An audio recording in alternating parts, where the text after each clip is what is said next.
Welcome to the Tinymorbidfantasies podcast with your hosts, Andrea and Sophia. This is a podcast of short stories based on our everyday tiny morbid thoughts.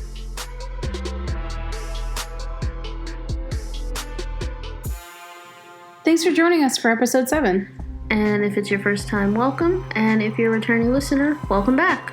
Tiny Morbid Fantasies is now available on Spotify, iTunes, Podbean, and everywhere else you listen to podcasts. Alright, so on today's episode, we are going to do... we have to do wine time first. Oh, at the beginning you did both wines. I did do both wines. So, at this point, we already drank all of the Witching Hour Red Blend that I got us. Same night recording. Yeah. So now we're on to the Valenzano Harmony for Andrea, which is a local wine to our area. And it's delicious. It really is. Valenzano is just solid, really. You can't go wrong, and I liked your last wine, but this goes down much smoother. That's why I wanted to drink that one first, so that we you can finish off with this one. End on a good note. Fuck, that's good. Okay. It's like juice. It is. It's dangerous. It's like grape juice. Yeah. I mean, technically it is, but you know what I mean. It's good no juice. That makes it sound so dirty. It's a Community reference. Oh, because I instantly imagined Michael Jackson. No, that's Donald Glover, straight up. Oh, okay. Yeah, some Dong Lover. So, Andrea's up next with a story that we've lovingly called Apoth, but would you like to tell them the title? Yes, so this story is titled A Plague on This House. It is a full short story, but it's actually what's it called? It's not like the beginning of the book. It's like not a bridge, but like an epilogue. Oh, okay. So it's more like an epilogue to a bigger story that I have imagined, but I haven't written out because writer blocks and things. Yeah, but we could call it a saga. I feel like saga's not the right word. Like saga makes me think of, I don't know. We'll figure it out. But it is definitely part of a larger story which has a lot of history that I have figured out and planned out, and there's like word maps and everything, but I haven't written the stories. So is it like a continuation like The Long Drive Home was, or is it its own contained story? It's a standalone story on its own. Okay. But there's more history and backstory to it that we can get into. That sounds lush. There's lore and there's reasons for why certain things happen, which I like it. You'll see. So this story, I've worked on it for a while, and I keep tweaking it, and I feel like no matter how many times you edit something, you will always find something, and I keep changing things, and it's just, I like it where it is. I think this is, of all the stories that we've told back and forth, this is the one story that I know a little bit about, but from that time, I know that you've worked on it a lot, so I'm really excited to see where you've taken it. Yeah, some of the things we talked about for the story was actually part of just the lore, why certain things happen. I'm going to read the story so we don't have to be vague about it. Okay, yeah, let's get into it. Feels weird because now it's going to be gone. Well, it'll still be there. Well, you'll write another epic one. It's okay. It's not even that good. But anyway, I fucking like it. Night 1. Huh, that's weird. You ever feel like there's something stuck in your teeth, but no matter how many times you pick at it, you just can't get it? I think I can free it with my tongue, but it just won't budge. I bet it's popcorn. Wait, when was the last time I had some popcorn? This is gonna drive me nuts. Do we have any toothpicks? Julie leaps out of bed and rushes into the bathroom. After searching through a drawer full of countless hair ties, she notices a small plastic bag of toothpicks. She gets as close to the mirror as possible, mouth opened wide, her breath fogging the glass. Blindly, Julie picks at the spot where her tongue was hitting. It's in the far back at the bottom. The annoying mystery food is finally wiggling loose. Gotcha. She inspects what appears to be a dark brown seed. Feeling a wave of relief, she triumphantly flicks it into the sink. Then with a cupped hand, she takes a few sips of water to gargle before heading back to lay down. How'd it go? Keith inquired sleepily. Great. Now I can sleep. Julie kissed her husband goodnight and pulled the blanket up around her neck. In an instant, she was asleep. Julie woke with a start. When her eyes opened, she was sitting upright in bed, her breathing labored. It took her a moment to fully comprehend being awake since she didn't remember falling asleep. The room was still dark, so it couldn't have been too long. She looked to her husband, who could sleep through anything. Placing her hand on his chest, it slowly rises then falls.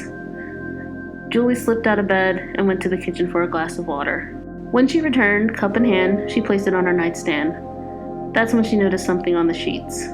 Lifting the blanket to get a better view, she spotted what looked like dirt. It's as if someone wiped their dirty feet on her bed after a long walk. She sat on the edge of the bed and looked at the bottom of her feet. They were covered in dirt, as if she was walking around outside. Panicked, she shook her husband awake. "Get up, something's wrong." Keith woke up in a panic. "What's happening? Are you bleeding? Are you hurt?" All Julie could manage to say was, "My feet, they're dirty." Keith went from worried to confused and a little angry. "What?" Julie tried to compose herself. "I'm sorry, I'm freaking out because I just woke up. My feet are dirty and there's dirt in the sheets." He reaches over and grabs her hand. "You've been under a lot of stress lately. Sounds like you might have just been sleepwalking somewhere." It doesn't explain where she went, but she starts to feel tired again. She decides to worry about it in the morning. Feeling somewhat relieved, she takes a drink of water. "Damn it, not again. There's something in my teeth." "Well, at least you know what to do this time," Keith replied. "Go take care of it, then come back to bed. It's too early to be up on the weekend." He pulled the covers over his head. Once again, Julie went into the bathroom, grabbed the toothpicks, and opened wide while her face was almost pressed against the mirror. This time, whatever it was seemed much larger and was actually starting to hurt. She began to pick and pry at it. After a 5-minute struggle, plus a few bleeding gums, she pulled out something about the width of her tooth, but it was flat.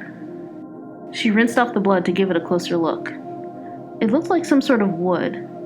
This time she placed it on a paper towel and put it next to the sink. She returned to bed where Keith was already fast asleep.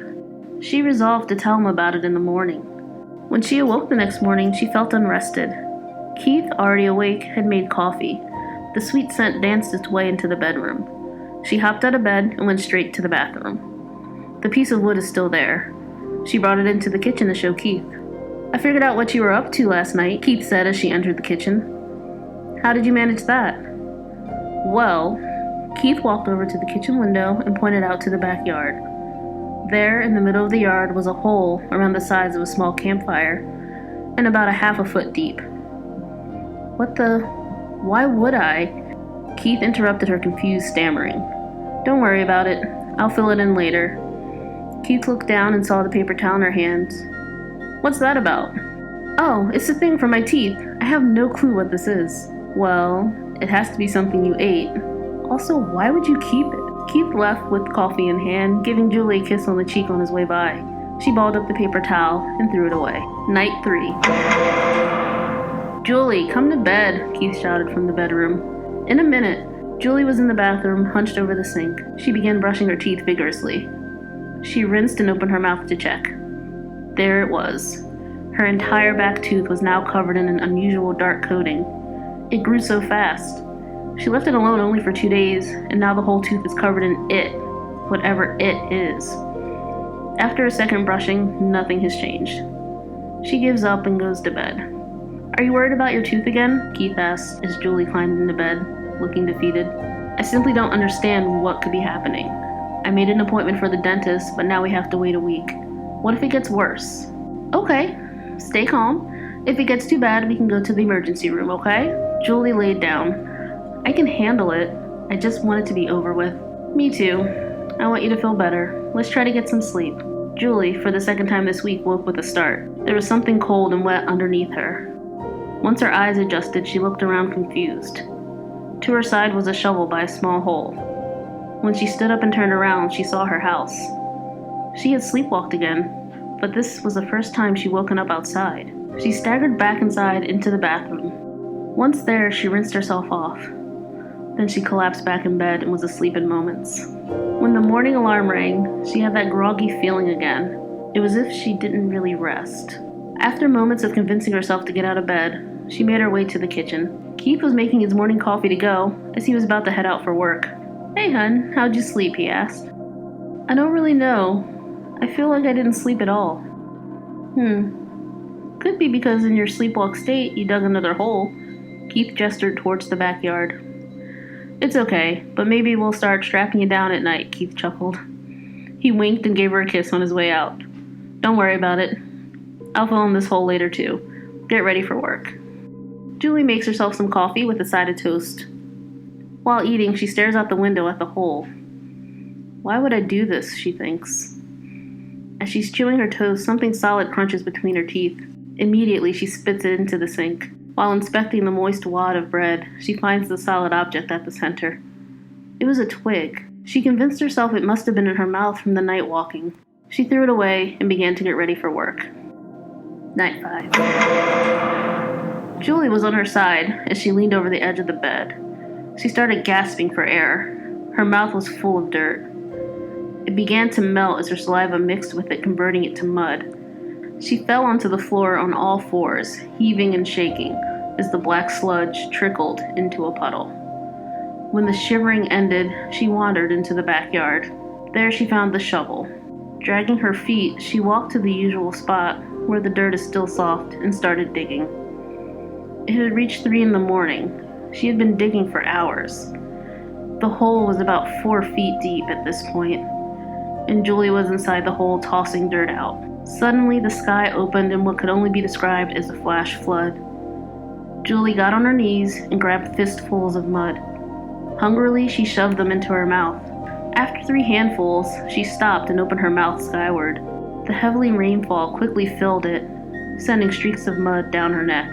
The hole she was kneeling in abruptly started to fill with water. Julie was now buried up to her chest. Vine-like roots sprouted from her mouth. They wrapped around her head like a gag. Then they made their way around her nose, followed by her eyes. Only small patches of flesh from her cheeks and forehead could be seen. Julie woke with a start. She couldn't breathe or see. Immediately she panicked. She could feel her body trapped in mud, plus the water was rising. Struggling, she was able to get one arm free.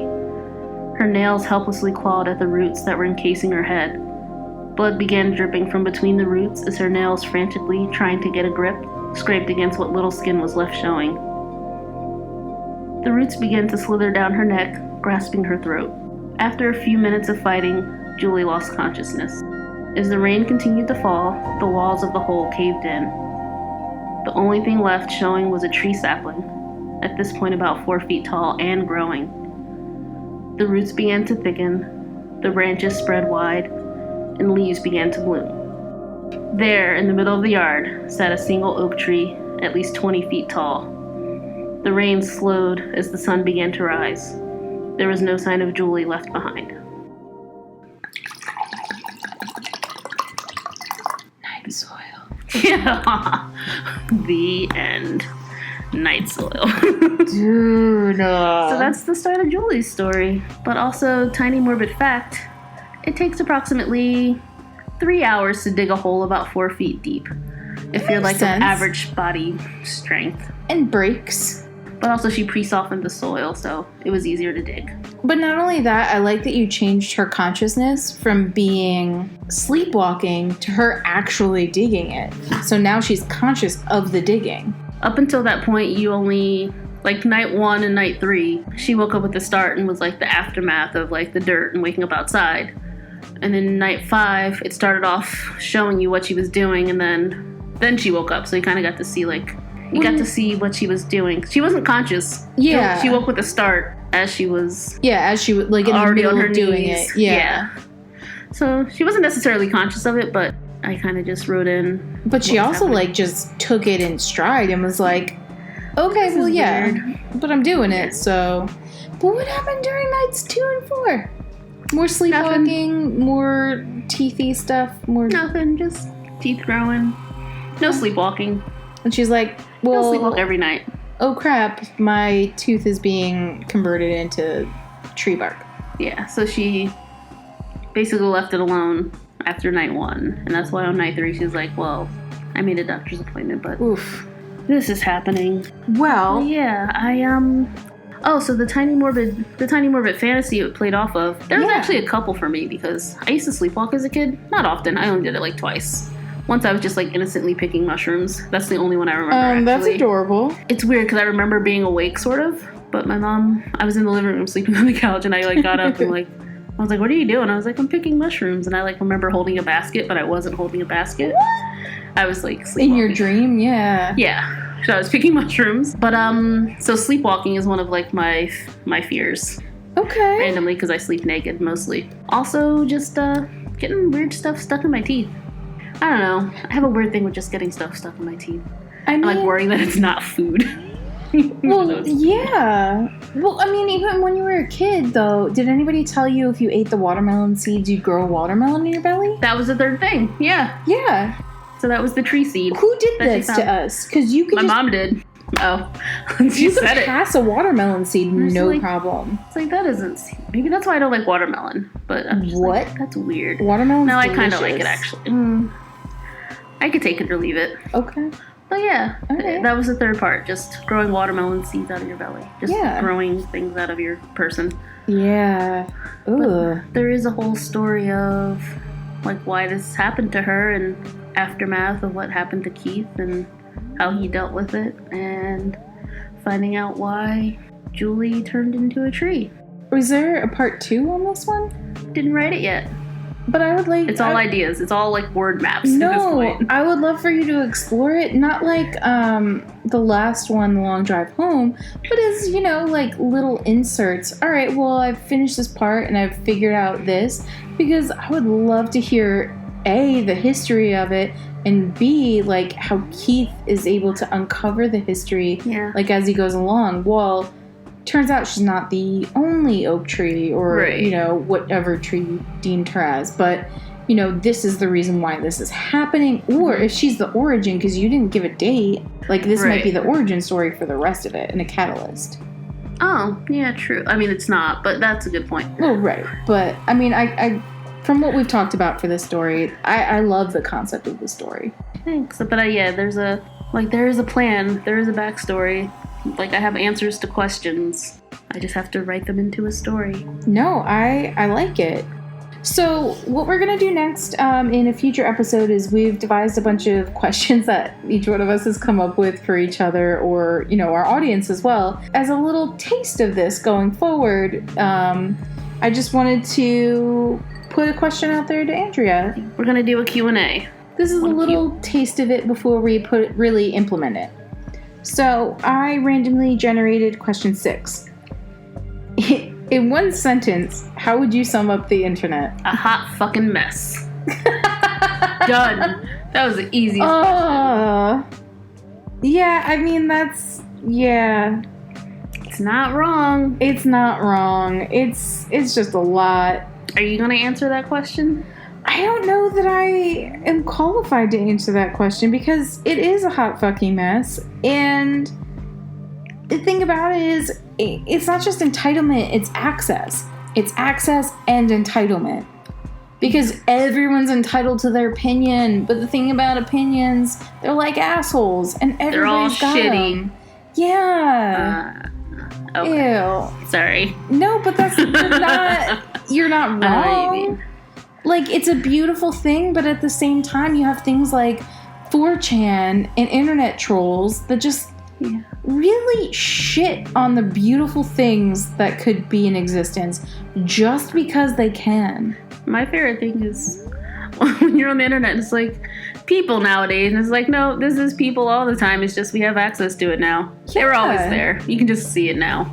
Yeah, I mean, fuck, when, like, you know, there were monarchies and shit like that, there were lynchings that happened. I mean, those actually happened. There were people overthrowing governments. There were people like mobs of garbage people. And you get mob mentality on the internet. And, you know, the thing is, you're hiding under the guise of anonymity. Not all flash mobs. Yeah, but the thing is... Sorry. No, you're fine.